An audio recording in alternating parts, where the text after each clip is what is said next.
Hello everyone, I'm going to talk to you mainly about Blood Music by Greg Bear. But first, this is what I read last week, Generation Ship by Michael Mamey, and I did not finish this book. If there's one thing that will make me stop reading a book, it is when you drown your dialogue in exposition. You get a line of dialogue and then a paragraph or two of info dump about the history of the two people or what they're thinking, and it's taxing to read. So you get 2, 3, 4 pages of dialogue, but it's not it's only like 1% dialogue, while the rest of it is just trying to jam information into your mind.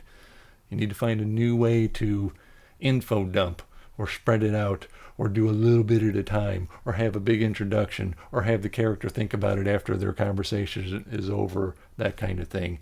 Just don't drown your dialogue in it. And didn't make my usual 100 pages I give a book. It just didn't keep me. But I did say at the end of the last video, whether I liked it or not, give you a few other generation ship suggestions. One right off the type, Greg Bear. So I bought this Impulse many years ago, Hull 03, and a generation ship is on its way between stars, and this dude wakes up and he has no idea where he is at all, or how he got there, or who he is. And this is a journey as he travels around trying to find out what in the hell is going on. One criticism levied at the book is that you feel a little lost as this guy makes his way around, and I felt the same thing. But then I realized he's completely lost, and you should enjoy a lost feeling along with him, and that just took that right out of there for me. So it was I enjoyed it quite a bit as he goes through and wakes this thing up, or as it wakes up on its own. And the ending, I wonder if people will think it's bizarre, but it worked for me. It's very good impulse buy right there. Another Medusa, uploaded by Emily Davenport. This right there, another generation ship. This one is taken over by a crime family or organization, and our protagonist here finds what essentially might as well be an Iron Man suit. It's this suit that covers her over. You see the mask there, and all these tentacles coming out of its head act like Dr. Octopus arms, and she then goes on and wreaks havoc in her own personal rebellion against this crime family. And it's fun to watch her just run things over with it. The suit, however, does have a mind of its own.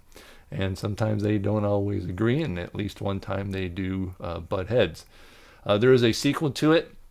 It gets out of the starship mode and goes into this world, and there's this odd sort of time manipulated event that takes place. So it goes off the generation ship part and gets to where they're going. But both books are actually really good.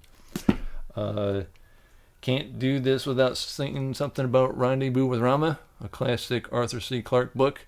This is the first of a series. A fellow by the name of Gentry Lee wrote the rest of the books, and you can tell because this is a science fiction adventure where they go into an alien craft that's passing through our solar system, a big rotating cylinder, and they go in to see what's happening. It's a really great exploration. The rest of the series turns into a soap opera. I don't mean space opera, I mean a soap opera of family and enemies and so forth, and how they all deal with each other as other vessels come through the solar system and they get picked up and head out to the stars. The ending to the series, though it isn't bad, I thought it was a bit of a cop-out, but I won't ruin that for you. There was, I forgot to get it. There was another one. It's called Breaking Day. Oh, I picked my recording spot just perfectly. Breaking Day should be sitting here. Breaking Day. Adam, I can't pronounce his name. Oibanji? Adam Obanji? Breaking Day. You can see the cylinder there. This dude in a suit reaching out to someone who's not wearing a suit out in outer space. This is, I guess you could say, again, apparently authors like to write dystopias in their generation ship stuff, because there's at least a lot of people in control and you don't have much say against them, but you do go about your duties, keeping the ship up and maintaining it as it journeys to its destination. And the kids start to get wind of things not going on that they don't like, and it's a cat and mouse of getting found out or not found out, and one keeps hallucinating, or does he, about this woman who keeps appearing outside the starship. I should have looked. I don't know that there's a sequel to this, because it certainly doesn't completely close it up, but there might be more to that one too, and I never did keep up with that one. But still, Breaking Day, really good book. So, Blood Music, Greg Bear. So, I'll say so about 10 times. What we have here is, it's oddly, I guess, a little oddly constructed. There's no, I thought you were going to have one main character, and there isn't. There's it sort of starts out that way, then we'll just shift him off to the side as we get to the rest of it with a variety of viewpoint characters. And so this fellow Virgil, I guess I could describe him, I want to say he's almost a sociopath, or he definitely has, starts out very much with scientific hubris. Instead of wondering whether or not he could, he should have been thinking about whether or not he should. And what he winds up doing, he's a bit of a, I don't want to call him a rebel, but he's definitely a malcontent. He is well educated. He knows what he's doing. He's a scientist, but he did make up parts of his resume to get into this research facility in La Jolla, California, which I've been to. And he gets in and he starts doing little experiments on the side without their approval. He is given some kind of carte blanche to do that, but he also should be telling them what he's up to, and he doesn't do it. And he winds up making, if I want to keep this simple, let's call it intelligent bacteria. And he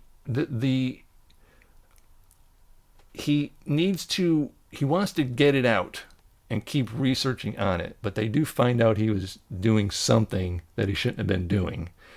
And he is to destroy these biologics that he created, and so he winds up trying to smuggle them out by injecting them into his body. Well, all of a sudden, this fellow who's a bit overweight, bit flat-footed, starts to get better. He brags that with this girlfriend that he gets, he's able to do it 4 times. He goes on and on about this success 4 times. His eyesight, he doesn't have to wear glasses all of a sudden. And so right off, the biologics get to work. I have to be careful not to give too much away. It's a short book and it'd be easy to give away a lot, but things get out of hand. And this is very much something that spreads across the United States. It is contained there.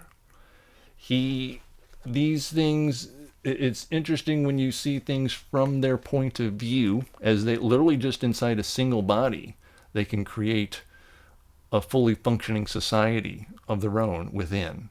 They call it a thought universe.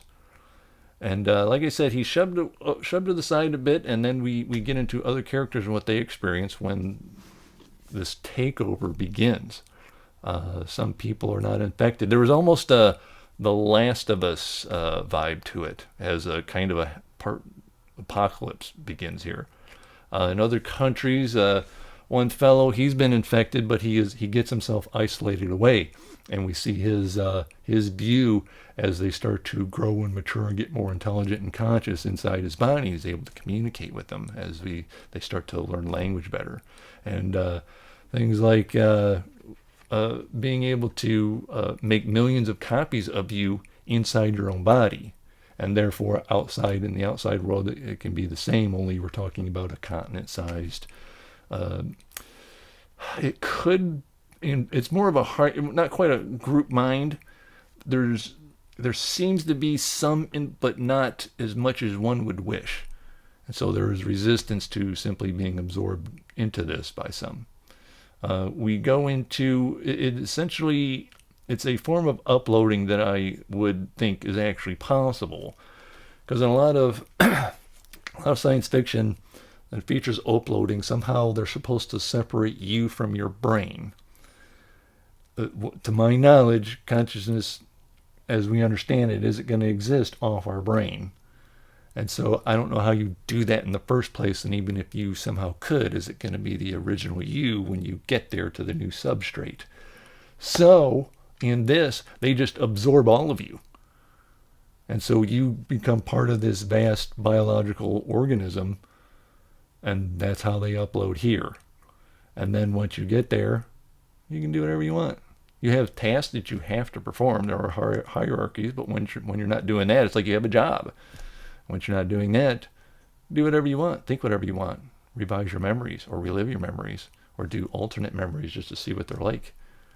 That's old hat thinking for me, but here it is in a nice one shot here. This was actually published in 1985, and there's things in this like that predate things like Jurassic Park about hubris. Not that this is the first book about hubris. Hell, Frankenstein was about hubris, but a few little ins and outs in here reminded me of other science fiction stories we've seen in movies and other books. So I think there's a lot of people who had read this and took inspiration for it in their own fiction. So there's a good book about biological uploading and aliens from within takeover, and the characters, they're good enough, but it's not a character book. This is very much a plot and idea book, and it works out really well. There's a few I don't want to say long-winded bits.